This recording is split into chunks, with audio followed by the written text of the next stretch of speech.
semua, selamat datang. Hari ni, jom kita kupas tentang asas literasi bahasa, satu panduan yang sangat penting untuk kita sebagai pendidik.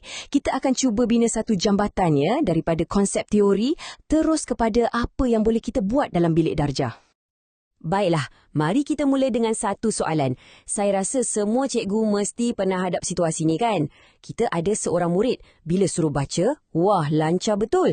Sebutan semua jelas. Tapi, bila kita tanya, adik faham tak apa yang dibaca tadi? Senyap. Kenapa ya jadi macam tu? Situasi macam ni lah yang selalu berlaku dalam bilik darjah kita. Dan inilah yang menunjukkan ada satu salah faham yang besar tentang apa itu literasi yang sebenar. Ia bukan setakat boleh sebut perkataan tu, tapi sebenarnya jauh lebih mendalam. Ini membawa kita kepada perkara pertama yang kita perlu betulkan. Jom kita bongkar mitos paling besar dalam literasi, iaitu kepercayaan yang kelancaran membaca tu sama dengan kefahaman. Padahal tak semestinya. Jadi, idea utamanya kat sini ialah kita kena ubah cara kita pandang literasi. Ia bukan lagi kemahiran mekanikal semata-mata tau. Cuba kita lihat ia sebagai satu jambatan. Jambatan yang menghubungkan murid kita kepada pemikiran yang lebih kritis, kepada kefahamannya sebenar. Jadi, kalau kita nak bagi definisi yang lebih tepat, literasi bahasa ni sebenarnya satu proses yang lengkap. Dia bermula dengan membaca, kemudian dia perlu memahami apa yang dibaca, lepas tu dia kena mentafsir dan puncaknya ialah bila dia boleh menghasilkan sesuatu yang baru, sama ada dalam tulisan atau percakapan yang betul-betul berkesan dan bermakna. Proses yang lengkap ni, dia sebenarnya jadi macam satu kitaran yang tak berhenti. Jom kita tengok dengan lebih dekat apa yang dimaksudkan dengan kitaran literasi ni. Okey, kitaran ni ada 3 peringkat. Mula-mula ada input, masa murid tu membaca atau kenal simbol. Kemudian, maklumat tu masuk ke peringkat kedua, iaitu proses. Kat sinilah otak dia bekerja, berfikir, cuba faham. Akhirnya, barulah keluar sebagai output. Murid tu boleh bercakap atau menulis tentang apa yang dia faham.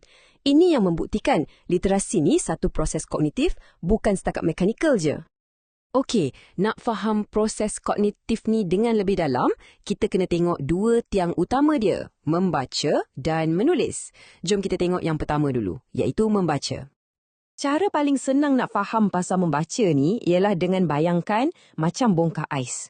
Apa yang kita nampak ke atas permukaan air tu, yang murid boleh kenal huruf, boleh sebut perkataan, itu cumalah bahagian yang paling kecil. Bahagian paling besar yang tersembunyi kat bawah tu, itulah proses kognitif yang sebenar. Faham makna, tafsir maklumat dan menilai apa yang dibaca.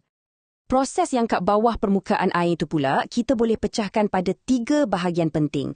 Dia bermula dengan pengenalan teks, lepas tu naik ke tahap kefahaman bacaan, dan yang paling tinggi sekali ialah interpretasi dan penilaian. Kat sinilah murid tu dah boleh buat kesimpulan sendiri dan kaitkan dengan hidup dia. Sekarang, kita tengok tiang kedua pula, menulis. Sama juga macam membaca. Menulis ni bukan setakat salin balik apa orang tulis ya. Ia satu proses berfikir yang sangat aktif dan kreatif. Kemahiran menulis yang betul-betul mantap ni, dia ada tahap-tahap dia. Mula-mula, memang kena kuasai yang mekanis dulu. Ejaan, tanda baca. Lepas tu, baru belajar bina ayat yang betul tata bahasanya, yang logik. Dan tahap paling tinggi, barulah sampai ke penyampaian idea di mana murid boleh luahkan fikiran dan pengalaman mereka dengan cara yang kreatif. Okey, kita dah faham konsepnya kan? Sekarang persoalannya sebagai pendidik, macam mana kita nak bina jambatan literasi ni dalam bilik darjah kita? Macam mana nak buat benda ni jadi kenyataan? Kuncinya ada pada 5 prinsip pengajaran ni. Pertama sekali, ia mestilah berperingkat, mula dari yang senang, baru pergi ke yang susah. Kedua, ia perlu bermakna. Maksudnya, apa yang murid belajar tu, dia nampak kaitan dengan hidup dia sendiri. Ketiga, kontekstual. Guna bahan yang dekat dengan dunia mereka. Keempat, ia mesti berterusan, bukan buat sekali sekala. Dan yang paling penting, ia mestilah inklusif. Pastikan tak ada seorang pun murid yang rasa tertinggal.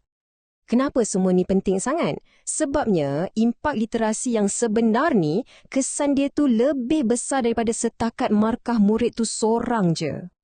Ia mewujudkan satu kesan gelombang. Macam kita baling batu dalam air, kan ada riak-riak tu? Macam itulah kesannya. Bermula dengan murid, riak tu akan sampai kepada guru dan akhirnya ia akan bagi manfaat kepada seluruh masyarakat.